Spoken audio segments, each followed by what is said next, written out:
School, college football fans, SEC fans, and Gator fans. You're listening to Talking Old School with Roger Franklin Williams, and this is a special edition of Talking Old School, the Old School Gator series, and we're talking to a great Old School Gator, Richard Trapp, SEC legend, and also a member of the Florida-Georgia Game Hall of Fame.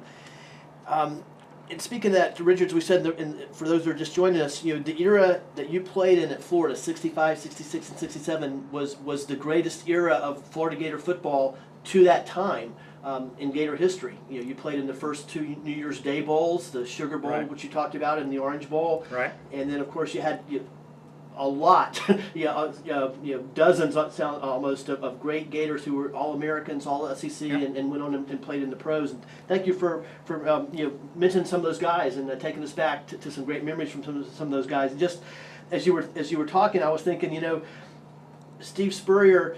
I meet Gator fans now that remember Steve Spurrier, the coach, but so many new Gator fans don't quite remember Steve Spurrier, the player. But he was just was a truly great player. And as you were talking, I was thinking, you mentioned Kay Stevenson, who played behind Steve Spurrier, played in the NFL. Larry Rentz, who at one time played behind Steve Spurrier, played in the NFL. And Harmon Wages, who played behind right, Steve Spurrier, played in the NFL. That's right. They're all quarterbacks, and they all end up playing in the NFL. That's right. And well, can you anything? What would you? Now I know that before we move on and talk about some of the other aspects of your career, we mentioned you not only were a great football player at Florida, you're one of the all-time great athletes to ever attend the University of Florida. You were the campus billiards champion, the ping pong champion, and an All-American baseball player who was drafted in the second round by the Yankees. But are there any other more football memories you'd like to share before we move on? Well, sure. I ended up playing the Hula Bowl my senior year. And which was a great experience out of Hawaii. I grew up in a very poor family in Bradenton. My dad died when I was about 4 years old. Never really got to know him at all, and so my mom raised my brother and I. And in the Hula Bowl game, the city of Bradenton actually raised money and sent my mom out to the Hula Bowl game to watch me play. And she was out there about 10 days. Could never have afforded it. It hadn't been for the city to do that. And in fact, she was born out in Idaho and raised in the Utah area, and they paid for her to visit her old relatives back over in those states also. So, that was a great memory there.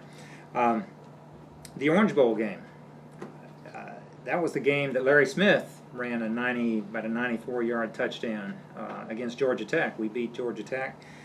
I don't know if people remember that or not, but Larry almost lost his pants when he was running down the field. Great legends. Yeah, he swears he didn't lose his pants, but if you look at the film, I mean, his pants are falling down. He's actually holding them up with a hand as he's running down the field. And that has to be, I think it's still a record for the Orange Bowl as far as how long that run was.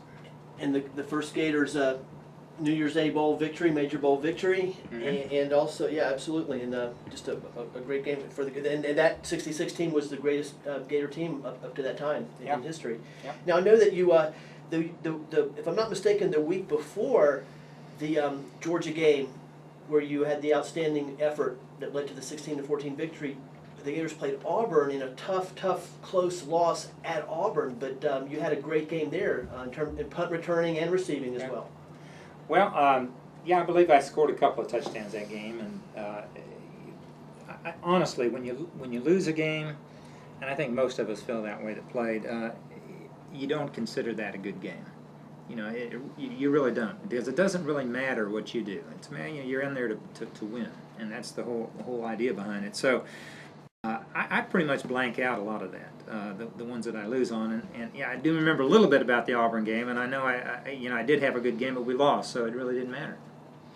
Now, why don't you tell us a little bit about your pro career? And you left the Gators, and you were a high draft choice, third round, if I'm not mistaken, of the Buffalo Bills, and. Right.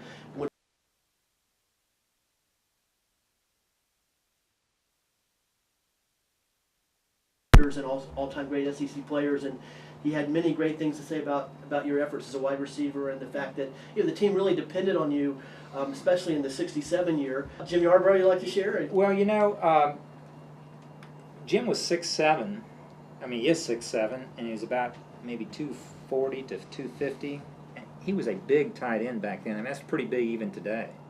and we used him in some real clutch situations as a receiver, and he had a great hands. I mean, he's a really good athlete. You know, he was an all-state basketball player for Arcadia High School and DeSoto High School there in Arcadia, and known Jim since I was in high school actually.